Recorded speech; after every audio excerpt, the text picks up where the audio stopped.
Pengalaman yang paling berkesan dan menarik saya alami waktu di Humas, yang dimana waktu itu perubahan dari pemerintahan Orde Baru ke pemerintahan reformasi. Pokoknya banyak sekali hal-hal perubahan waktu itu.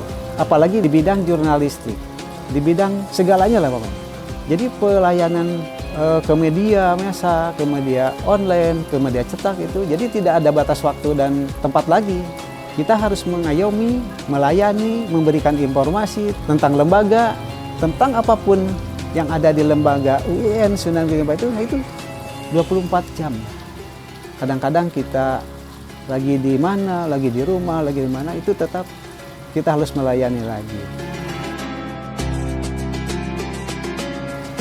Untuk harapan ke depan, saya titip untuk semua elemen, baik itu dari pimpinan, tenaga kependidikan, tenaga dosen, security, office boy. Mari kita sama-sama menjaga nama baik UIN Sunan Gunung Jati Bandung ini yang sudah banyak berprestasi. Semoga UIN Sunan Gunung Jati Bandung menjadi kampus yang unggul dan kompetitif, baik tingkat nasional maupun internasional. Mantap! Terus suka duka saya, ada sukanya, ada bagaimana cara menghadapi, apalagi ketika menjadi kabag ya. Menjadi kabag itu kan ada bawahan, ada atasan. Nah, kita harus toleran ke atasan bagaimana, ke bawahan juga harus bagaimana. Nah, itu yang menjadi masalah bagi saya. Terus saya ini terus terang awal diangkat tuh jadi dari staf ya, dari staf keluaran SMA. Terus beranjak, nggak pernah berlatih harus bagaimana cara seorang pemimpin yang bagus. Jadi harus gini, saya nyaman di sendiri, nyaman di orang lain, berarti kan kita nyaman di diri sendiri. Itu aja yang prinsip saya gitu. Bekerja dimanapun, saya harus merasakan saya nyaman. Berarti kalau nyaman di diri sendiri, berarti nyaman di orang lain. Atau menyamankan orang lain juga bisa menyamankan untuk diri sendiri. Itu prinsip saya begitu. Saya berpikirnya gini, orang lain cari harta atau cari rezeki itu lebih berat ya ketimbang kita hanya di kantor, terus kita uring-uringan, kan nggak pantas juga gitu. Apalagi yang lain perusahaan diapakan betul-betul capek ya. Nah, kalau di UIN, nah itu barangkali lebih ke kekeluargaan, lebih banyak kekeluargaan, lebih banyak toleran. Menurut saya pimpinannya lebih mengerti gitu. Pertama ya, kita jangan buat masalah.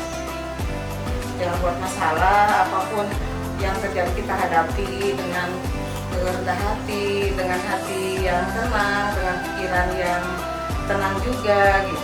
Nggak usah banyak yang tergesa-gesa, orang banyak yang hancurkan, banyak yang tergesa-gesa ya. Kalau menghadapi sesuatu itu pasti lebih cepat, saya harus begini dan begini. Ya, yang anak sekarang kan inginnya, saya mencari uang, saya harus tetap dapat uang. Seperti itu umpamanya. Jadi saya hanya berpikir, anak saya harus makan dengan jerih payah saya, dan anak saya harus kasih halal, yang halal. Mudah-mudahan UIN ke depan lebih maju. Saya lebih mengharap kepada ya pimpinan-pimpinan terutama administrasi di fakultas ya, lebih profesional dan lebih bisa membawa anak buahnya yang lebih baik, lebih nyaman, sehingga akan menghasilkan pekerjaan yang maksimal. Perkembangan UIN itu meski lambat tapi ada perubahan dari setiap rektor gitu. Jadi prinsipnya setiap rektor juga ada kemajuan, hanya bergantung kepada suasananya waktu itu, yang tekan ini, tekan ini. Dan kemajuan ini terlepas juga dari bimbingan Pak Rektor terdahulu. Tidak terlepas juga daripada kegiatan seluruh sivitas akademik UIN, dari mulai pembantu rektor, para dekan, para kajur, dan para staf, dan para mahasiswa juga sendiri. Sehingga bagian bisa seperti ini. Jadi suka dukanya, ya sukanya karena saya mah PP pulang pergi, tidak punya kendaraan, naik mobil umum, jadi resikonya bisa sampai 3 jam ke Bandung. Lalu pulang juga nunggu ke kendaraan, kadang-kadang kalau berangkat jam 4 dari sini, pulang itu jam 5 malam. Itu bisa kadang-kadang besoknya berangkat lagi gitu. Itu duka seperti itu. pernah ngontrak sih setahun dulu itu, tapi karena saya kan punya titipan pesantren, jadi pulang gitu. Jadi kabang panangkeun. Dulu saya ngajar dengan gaji di negara, sekarang ngajar tanpa gaji secara formal, tapi Allah yang memberikan rezeki di gaji itu. Jadi tidak berpengaruh dari sisi ekonomi penghasilan. Karena memang motif saya yang ngajar itu bukan karena ekonomi.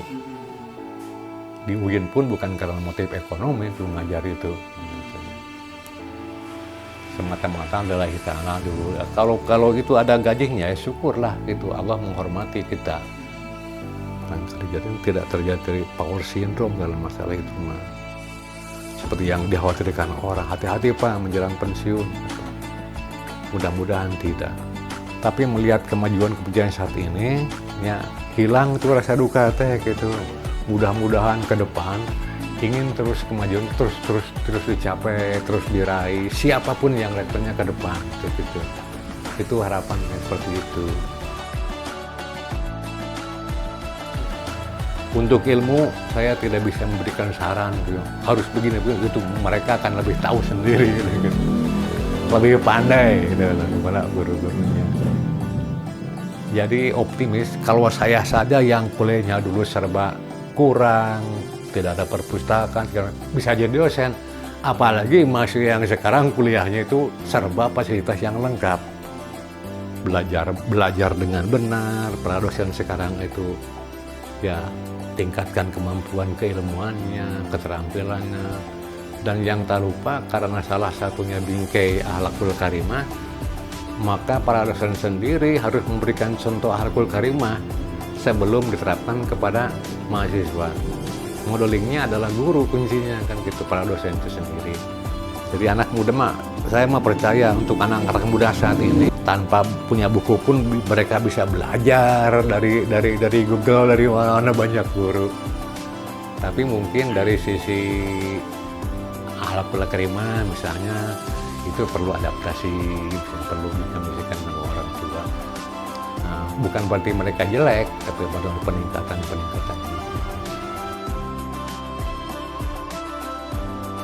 Selama saya bekerja di UIN itu banyak kebaikan itu karena Allah aja gitu ya segala sesuatu itu. Jadi kesan saya nikmatlah enak kerja di UIN itu gitu aja. Seperti yang saya alami, sebetulnya nikmati aja bekerja itu untuk mengembangkan lembaga kita ini. Syaratnya satu, lakukan segala sesuatu itu dengan tujuan liridho illahi ta'ala.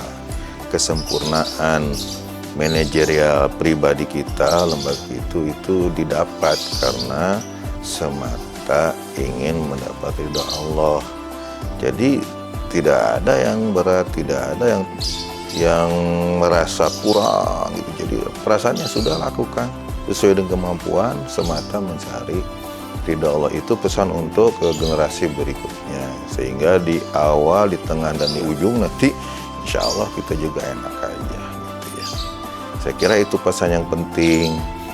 Sayang lembaga ini sudah bagus sekarang, periode yang akan datang tolong dijaga yang sudah ada, tapi kemudian dikembangkan yang sudah harus lebih baik.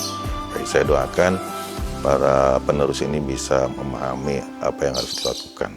Terima kasih.